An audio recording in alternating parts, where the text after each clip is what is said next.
Hi folks, this is Jay. Hope you're okay. I just want to talk about, just for a minute, about the decline of atheism. I think this is really important and really significant to grasp. Excuse me.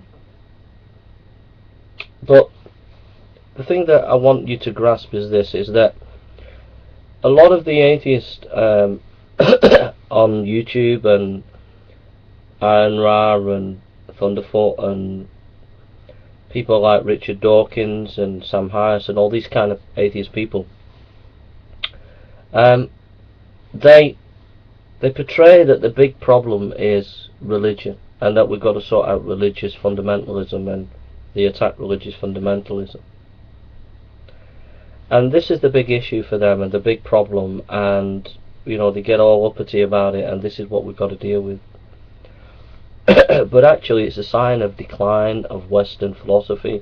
It's a sign of a sign of decline in the Western intellectual tradition, this kind of mentality. And I'll just explain to you.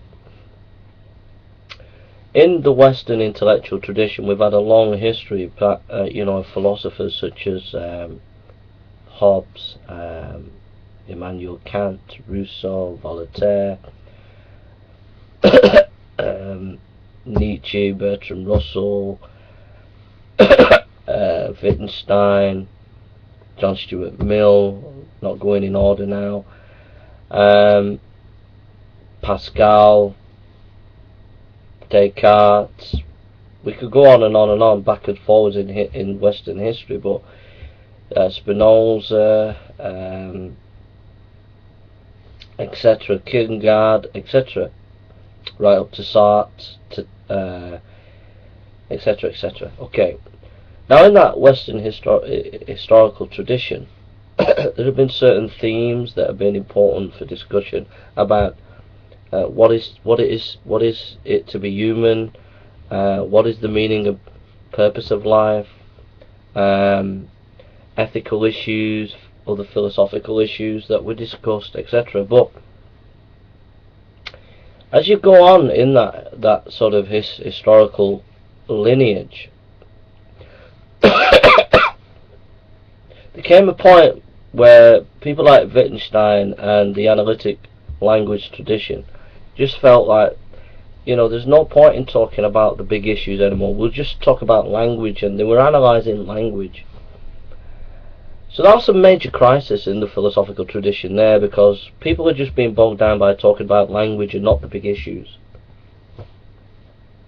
Then along came, in the 60s, a revival of Kierkegaard's existentialism, which goes back Kierkegaard goes way back, before the 1960s, but in the 60s, 50s and 60s, Western culture kind of rediscovered Kierkegaard, and existentialism was also a sign of an intellectual crisis, because it was like saying, look, we haven't got any intellectual answers to the main big issues, but existentialism was saying, look, let's just act. We can have an authentic experience in acting, in doing an act. There's no real intellectual foundation or basis for that. And then we had postmodernism by Derrida and Foucault and people like that and others, that were saying basically, you know, knowledge is about power games and manipulative, and this modernist paradigm that we've got everything sussed and we've got absolute truth and all that. Well, it's all up in the air now. You know, we can't be as dogmatic as we used to be, and we need to be more creative in the way we think. Some academics, like for example at Cambridge and Oxford, were up in arms about this. They didn't like this. But again, there's an intellectual crisis, an intellectual sense that really we haven't got the answers to the big questions. Things are falling apart, and that is the sort of picture in modern philosophy and modern thinking, that things are disjointed, that we don't really have the answers, that everything is up in the air, and etc. So now let's come to this atheism today, strident, confident, religion is the big problem, reason is the answer. They're playing a confidence trick on the public, because they're not really truly representing the crisis that's been in Western culture for a long time.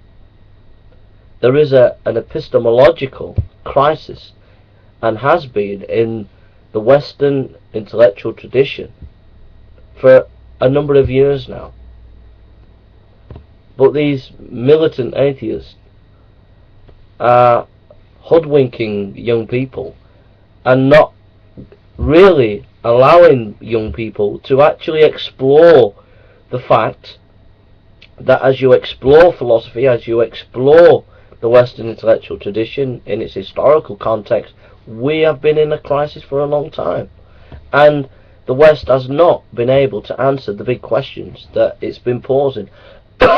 It's only Christianity that can.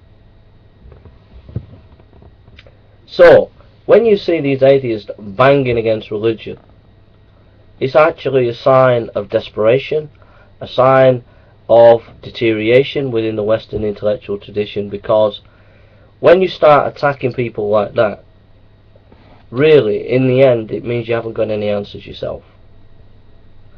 And it's betraying your own intellectual bankruptcy. And that's what the militant atheists have been doing.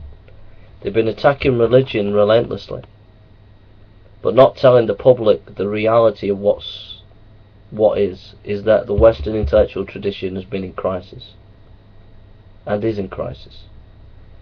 And that their banging against religion is just a desperate attempt to reassert rationalism, when in reality rationalism has been under serious critical scrutiny and has been in crisis for the last 30 years. Okay? Thank you for listening, and take care. If you want a sort of synopsis of what I've said, if you look at the history of Western philosophy by Bertrand Russell and also by Francis Schaeffer, and compare the two and see what you get from that. Okay? You can listen to 12 lectures by Francis Schaeffer at L'Abri on the history of Western thought, which puts in a bit more detail about what I've said. Thank you.